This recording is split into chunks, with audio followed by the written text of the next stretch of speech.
All right. Welcome back to another edition of the Founders Table. Pull up a chair and let's have a real conversation from founders, leading founders, into the unknown abyss of being an entrepreneur, where we face real challenges in an ever-changing economy and an ever-changing mindset of what it means to be a founder. I'm Nick Long, and I'm joined by my friend, the man, the myth, the legend, Mr. Anthony Basciglio. What's up, brother? How you doing, man? I'm doing great. It's good to be back in your presence. Had a nice weekend, relaxed, rested, spent family time, and ready to come crush it this week. I'm ready to crush it too. Man, how was May? May was so-so. Yeah. It wasn't a killer month. Same thing. Like, I was really looking forward to May because, May is one of those months where you get like a lot of business days, Yeah. June only has 20 business days. Some have 20. This was 22 day. 22, yeah. Yeah. And so I was like really looking forward to it. And then we had like a mediocre month as well. It's amazing that people don't like, as a business owner, you don't like look at that. If you're an employee, you never think of these things, but like having those 2 extra days in a month is 2 more days of production. Company like ours who does anywhere from $80,000 a day, 30, 40, 50, 60, sometimes 80 on a great day. I wish it was 80 every fucking day. If you don't have those 2 days, that's literally like you don't make that up. Right. So 2 less days is literally $100,000 less in revenue for the month. And then I look at it too, because sometimes there's actually 4.33 weeks in a month if you average them all out. Right? Yeah. Because if 12 times, everybody's, it's 4 weeks. I'm like, well, do the math. 12 times 4 is 48. Because you get an extra, it's actually 13 months in a year. Right. Because it's 52 weeks, not 48. Exactly. It's spread out. Exactly. And so sometimes when you have payroll, and like sometimes you have 3 payrolls. Sometimes you have 2 months a year, you have triple payroll months. That's where you have payroll 3 times. It's crazy. No one thinks of that shit. No one thinks about it. Those fucking months suck. But you know who does think about it? Guys like us that have been there and done that. And like, so what we did is we said, what do founders face? Like, hey, by the way, subscribe to the channel. This show is on YouTube each and every week. I never say it. I think we should say it every time. Like, comment, subscribe. We want to grow the subscriber base on YouTube. If you're watching on social media, you see the reels, go to our YouTube link. Is a YouTube link in the bio?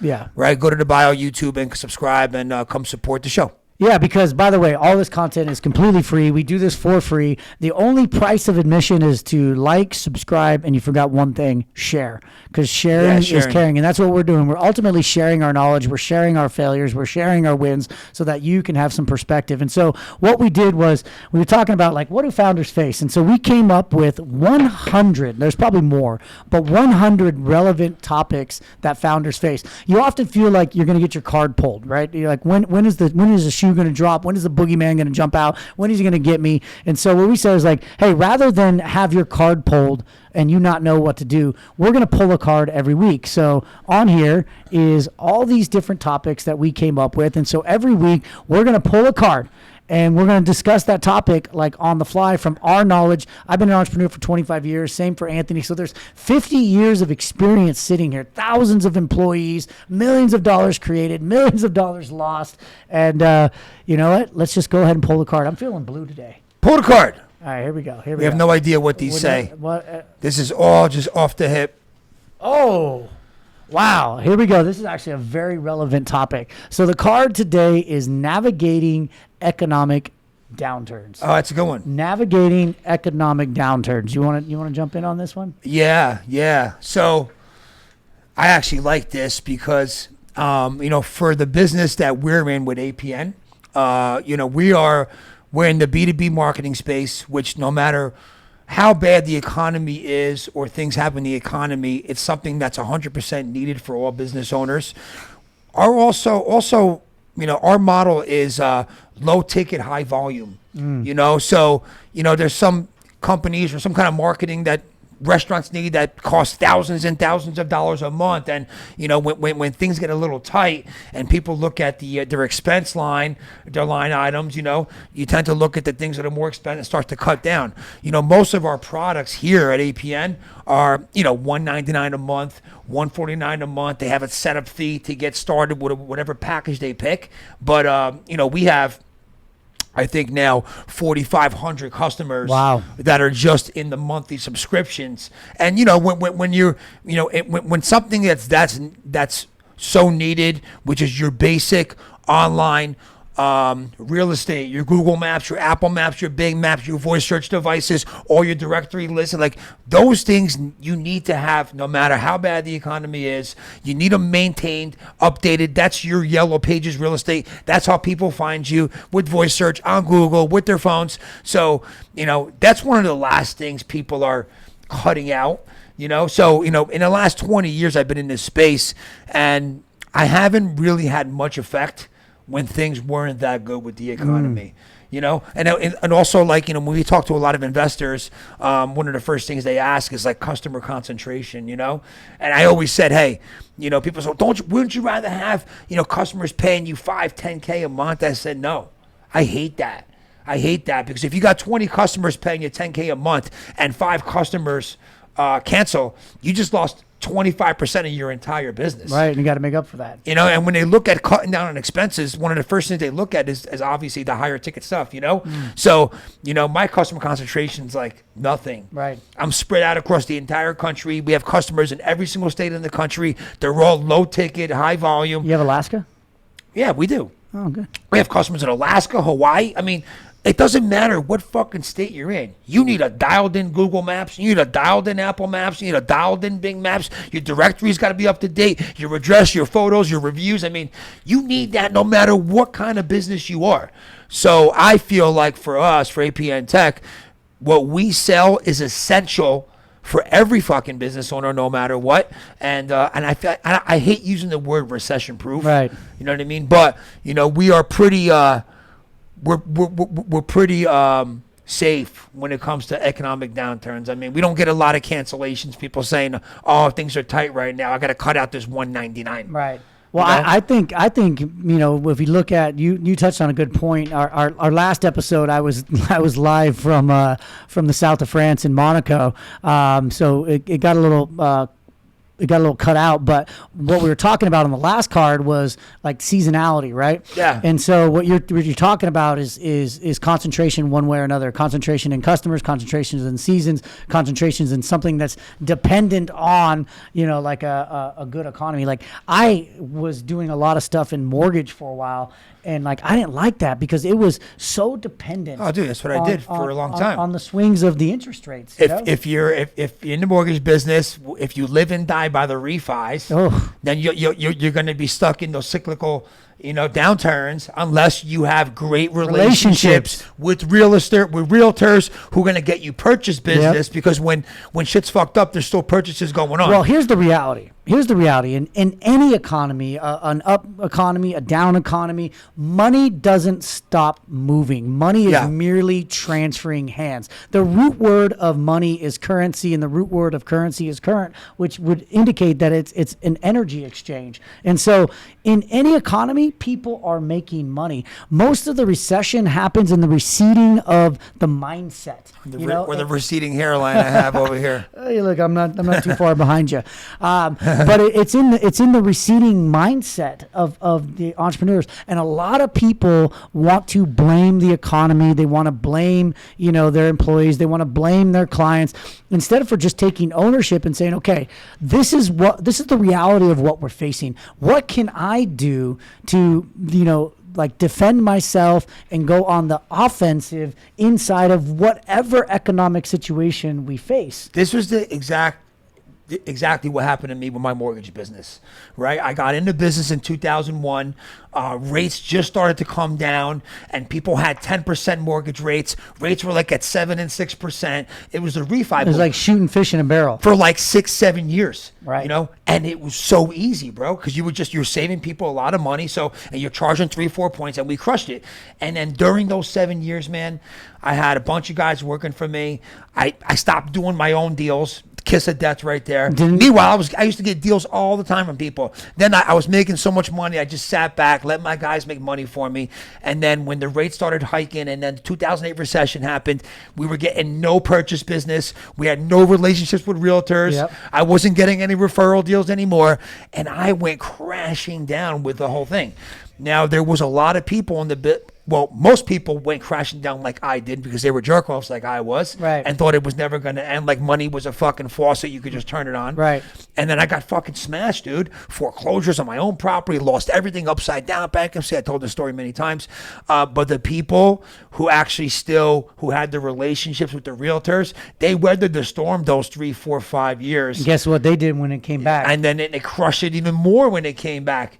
You know what I mean? So that was like probably the biggest, lesson for me, slice of humble pie was like, you never got to stop learning. You never got to stop building relationships. I just sat back like money came easy as a 26, 27-year-old guy. Like, this is so easy. I'll do this forever. Right. And bro, that I fucking got slapped in the mouth hard. It happens. And I think part of that, what I'm hearing you say is preparing yourself for like economic downturns, both in the way of like never stop innovating, also having your rainy day fund, right? So you make sure that you got money in the bank. A lot of people in business, they and you've heard me say this 1,000 times, they treat their business like an ATM. They just keep walking up every day and sucking money out rather than like stocking money away, and then also seeing how can I do things differently to continue to amplify what I've already got going. And so, the crazy thing is in 2008, you and I are having completely polarizing experiences.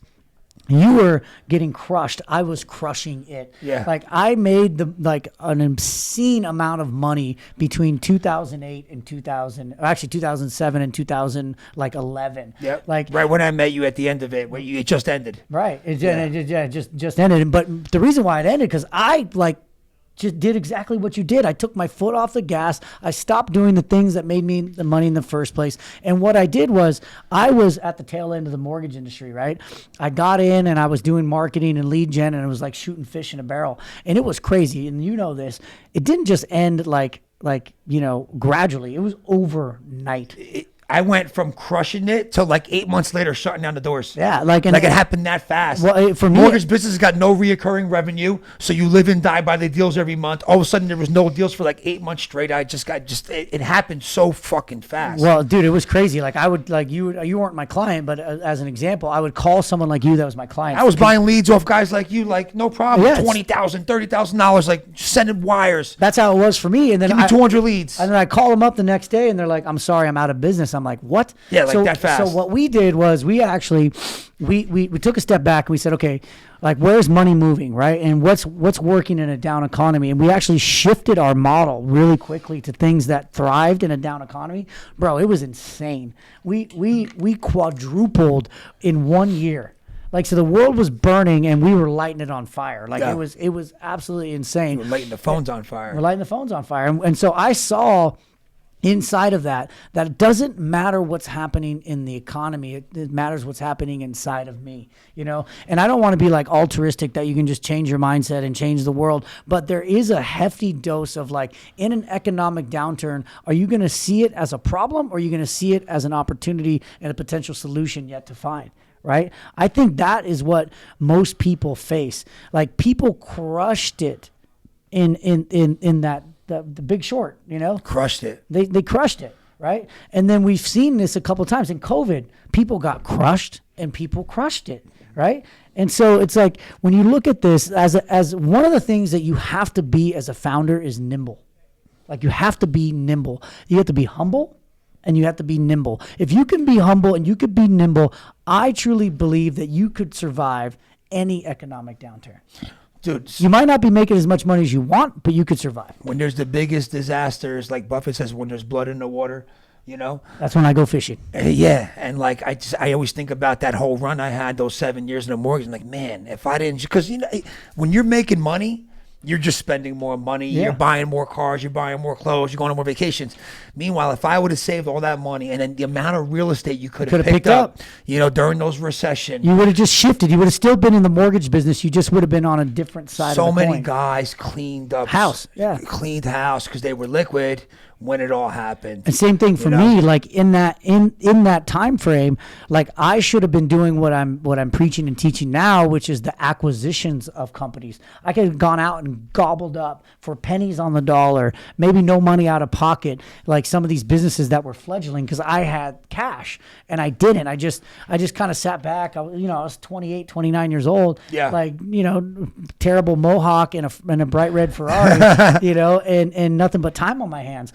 And I should have been using that time and been using that liquidity to go out and build equity. What do you think about your current business model, right, with this? Because, you're in a more consultative type of business now, right? And then I would think that, when shit gets a little fucked up, right, and people are looking at expenses, they're looking at consultants and things that are like they don't realize they need it. That's the time. And they might look at it more like a want. Like, oh, this is nice to have, but I don't need it. Meanwhile, that's the time they need it the most.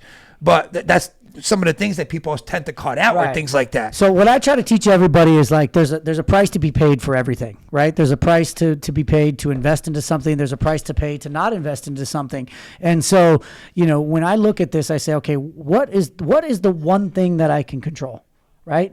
Which is what? Our mindset, right? Yeah. Our network, like our daily disciplines, our habits, and all those kind of things. So I tell everybody, like, you should have some sort of mentor, some sort of advisory board, some sort of network that you can plug into that can help you navigate through this. Because the likelihood of all the people in your life suffering at the same time is fairly a low probability, Very low. I think COVID was the one time that we were all kind of in the same bucket, but even inside of that only lasted for a brief period of time. And then you saw all these people that went out and started this mask business or started this business or started that business, or their business actually thrived because of COVID. So you can always kind of look at someone and go, okay, like that person's winning, I can win too. Dude, there was guys winning. I remember in Jersey, a couple guys had COVID, and I was like, all right, send somebody out there to go, fumigate the fucking office, right? Right. And then I had my manager there. The company was $400, right, to send somebody out there. My manager's like, make sure you let them in.